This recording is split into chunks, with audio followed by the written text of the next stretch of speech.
মানুষের ভোট পাচ্ছে, বারবার করে ফিরে আসছে, আপনি কি বলবেন এটাকে, যে দান খয়রাতি করে এই সরকার বারবার করে ফিরে আসছে?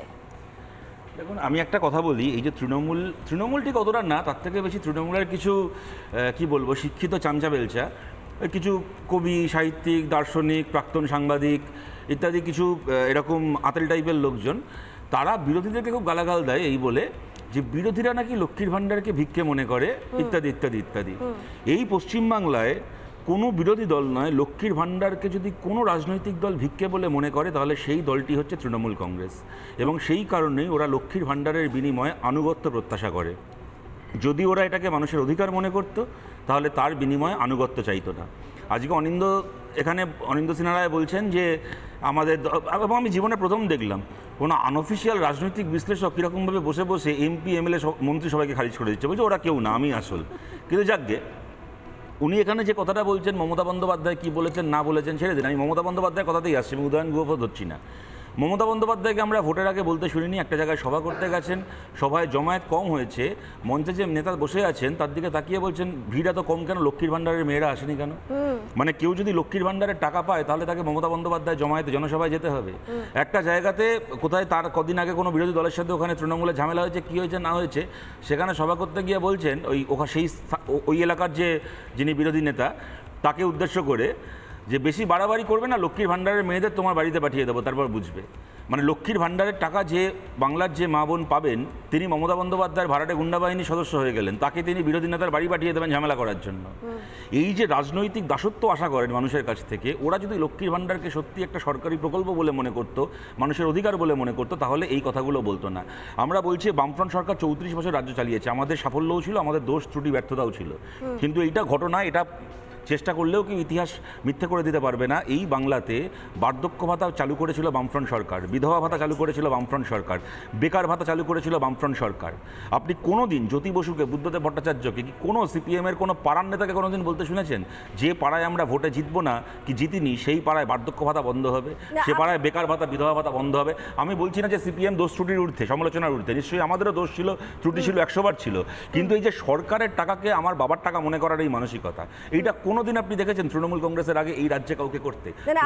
আপনি মাত্র বললেন যে বাম জমানায় কোনো উচ্চস্থানীয় নেতা মন্ত্রী কাউকে বলতে শোনা যায়নি, নিম্নস্তরীয় নয়, যদিও আমরা উচ্চস্তর নিম্নস্তর ওই চোখে দেখি না, কিন্তু আমি এইটা বলছি যে আমাদের একজন নেতার এই রাজনৈতিক চিন্তা ভাবনাটাই ছিল না, তার এই মানসিকতাটাই ছিল না যে সরকারের টাকাটা আমার বাবার টাকা। তৃণমূল কংগ্রেসে আছে কিনা একটু দেখি। অনেকক্ষণ থেকে অপেক্ষা করছেন অনিন্দ্য সিনহা রায়, মমতা বন্দ্যোপাধ্যায়ের একটা বক্তব্য শোনাবো, যেখানে স্পষ্টতই তিনি লক্ষ্মীর ভাণ্ডার কিভাবে চলবে, কতদিন চলবে, বিজেপি সেটাকে আটকে দিতে চাইছে, কি কি বলেছেন শুনুন একবার।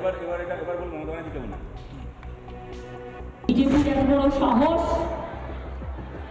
আজকে বলছে 3 মাস বাদে লক্ষ্মীর ভাণ্ডার বাদ দিয়ে দেবো। আমি কি কে রে হরিদাস, কে হরিদাস?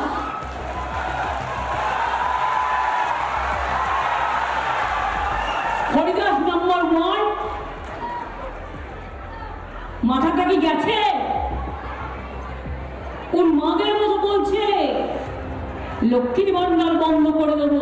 আমি সাহস থাকলে দেখার মায়ের আঁচলের কত দাম, মায়ের আম্মার কত দাম, মায়ের বাবারের কত দাম, কাপ দিয়ে দেখি। আপনারা জীবন ভর পাবেন লক্ষ্মীর ভাণ্ডার। এটা মমতা ব্যানার্জির ওয়াদা, এটা মমতা ব্যানার্জির বিশ্বাস, এটা মমতা ব্যানার্জি মনে রাখবেন মা বোনেদের জন্য করেছে। 60 বছর বয়স হলেও আপনারা সারা জীবন যতদিন বাঁচবেন লক্ষ্মীর ভাণ্ডার পাবেন। আর বিজেপিকে দেখলে বলবেন ছি বিজেপি, ছি, লজ্জা করে না? তুমি লক্ষ্মীর অধিকার করতে এসছো। অনিন্দ্যবাবু, মমতা বন্দ্যোপাধ্যায় গুরুত্বপূর্ণ তো, হ্যাঁ গুরুত্বপূর্ণ তো, ভীষণ রকম না আপনি খালি বললে হবে, এখন বাকি দুজন আমার কাছে বাকি আছে। মমতা বন্দ্যোপাধ্যায়, আচ্ছা শুনুন, ভোটের আগে মমতা বন্দ্যোপাধ্যায় স্টেজে দাঁড়িয়ে এই কথা বলেছেন, অ্যাকর্ডিং টু 17 ঘোষ এর আগে কাউকে বলতে শোনা যায়নি। বিজেপি লক্ষ্মী ভাণ্ডারের কথা বন্ধ করার কথা বলেছে কিনা সজল বাবু? বলেছে কিনা? আচ্ছা বলেছে কিনা? আরে না বলিনি, না বলিনি, এটা চ্যালেঞ্জ দিন, আবার চ্যালেঞ্জ দিলাম। ওটা অর্ধ সত্য ক্যাসেট বাজানো হয়, অর্ধেকটা বাজানো হয়, কারণ লক্ষ্মী ভাণ্ডারের বদলে অন্নপূর্ণা ভান্ডারের কথা বলা হয়েছিল সেটা শোনা নয়। এটা বিজেপি আবার বলেছে কিনা? বললাম, চ্যালেঞ্জ দিন। আরে তো সেটা মমতা ব্যানার্জি কেন বলবে? আরে আরে আপনারা সেটা মমতা ব্যানার্জি কেন বলবে? আপনারা বলেননি মমতা ব্যানার্জি নিজে বলেননি লক্ষ্মী ভান্ডার বন্ধ করে দেব। বিজেপি জিতলে তারা লক্ষ্মী ভান্ডার বন্ধ করে দেবে। আপনারা বলেননি যে একাধিক লক্ষ্মী জায়গায় ভান্ডার বলেছে, বন্ধ করে দেব, বলেছেন। একাধিক জায়গায় প্রথম কথা বলেছেন বলছি, যে আপনারা। ক্যাসেটটা আপনি আপনারা বলছেন বলেছেন। সে ক্যাসেটটা অর্ধেক তৈরি আপনারা হয়েছে। এসে লক্ষ্মী ভান্ডার বন্ধ করে আবার দেবেন। কেউ আপনারা তারা বলতে লক্ষ্মী পারে, ভান্ডার নিয়ে তারা মানুষকে ছোট বলতে পারে। করেছে।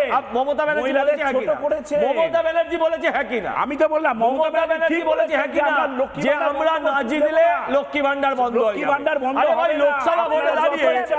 লোকসভা ভোটে দাঁড়িয়ে আজকে যেই ভোটে- জিতুক আজকে লক্ষ্মী ভোটে ভান্ডার কেমন করে বন্ধ হবে? বেশ, লক্ষ্মী বেশ। ভান্ডার দেবাশিস লোকসভা বাবু, ভোটে কেমন বেশ, করে বন্ধ please। হবে? আমি একটু দেবাশিস বাবুর কাছে যাব, জাস্ট 5 মিনিট, আমার একটু সময় লাগবে। দেবাশিস বাবুর কাছে আমার একটাই প্রশ্ন। দেবাশিস বাবু, আমি যদি খুব ভুল না হই, বাজেটে লক্ষ্মীর ভান্ডারে নিয়ে বলা হয়েছিল, লক্ষ্মীর ভান্ডারের বিষয়টিকে সামনে রাখা হয়েছিল।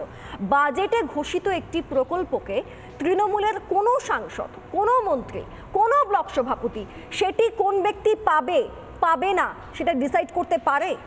কোনো মন্ত্রী বলতে পারে দাঁড়িয়ে যে এই লক্ষ্মীর ভান্ডারের প্রজেক্টের কিছুটা দায়িত্ব আমাদের ঘরেও আসা উচিত, যাতে আমরা বোঝাতে পারি যে ওটা কার বাপের টাকা, কোট আনকোট এই বক্তব্যটাই বলা হয়েছিল। দেবাশিস বাবু, আমি please। সরি টু সে, মানে আপনি যেসব বাজেট টাজেটের কথা বলছেন বা সরকার দল, এগুলো তো যারা বলছে তাদেরকে আগে বুঝতে হবে বাজেট কি। আমি তো শুনেছি মুখ্যমন্ত্রী ওনার ওই ট্রেড মিলেই বাজেট করে ফেলেন, অতএব সেই বাজেট নিয়ে এনারা কথা বলবেন আর এই বা বলবেন না, তাতে তো কিছু যায় আসে না।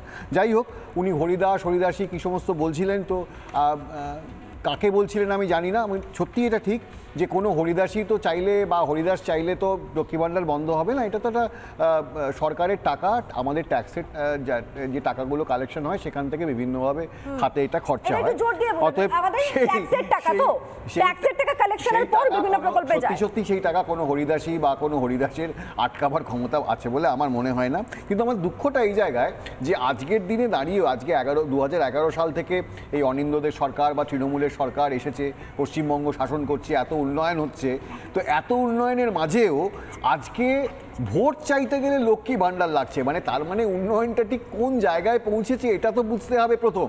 যদি আমার একটা মানে রাজ্য উন্নয়নের একেবারে বিভিন্ন দিকে উন্নয়নে ফুলে ফেপে ওঠে, তাহলে আমার লক্ষ্মী ভান্ডারের প্রয়োজন কোথায় হয়, লক্ষ্মী ভান্ডার কখন দরকার হয়, কাদের দরকার হয়, এটা তো প্রথম বুঝতে হবে।